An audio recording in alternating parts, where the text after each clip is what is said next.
Right now, your KNOE 8 News hour-by-hour forecast.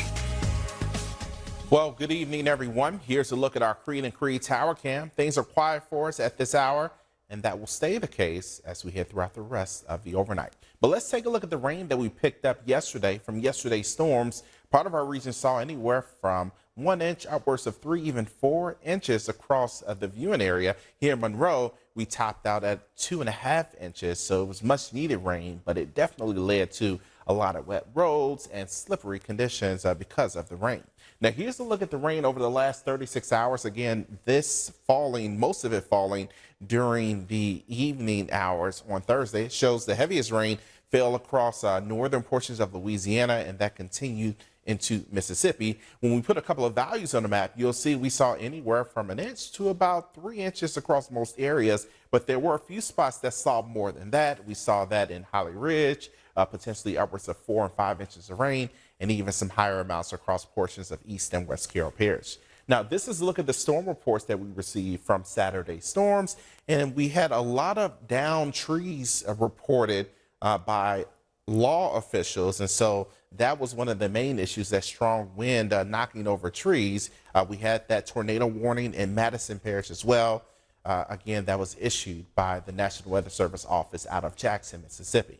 Now, at the moment, we have clear conditions, no issues whatsoever. On a wider view, things are quiet for us as well. The active weather that we dealt with yesterday, at least the system that brought it, now pushing east in the northern part of the system, bringing a good amount of rain to Ohio and Pennsylvania at this hour.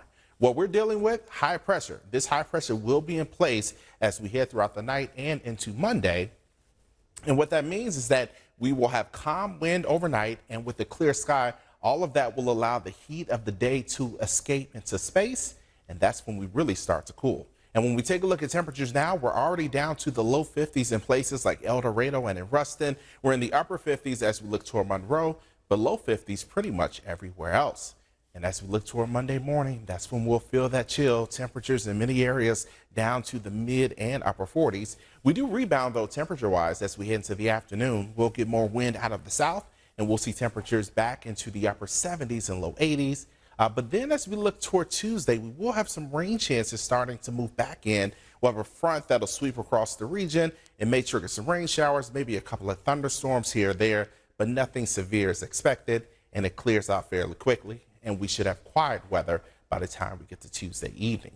As we look ahead to Friday and Saturday, though, it looks like that's our next chance for wet weather. So we will be watching for that. A little too early to tell whether or not we'll deal with severe weather, but it is something in the forecast. Tonight, we're going with the low here in Monroe of 48 degrees. Most of the arc limits will be in the mid to upper 40s.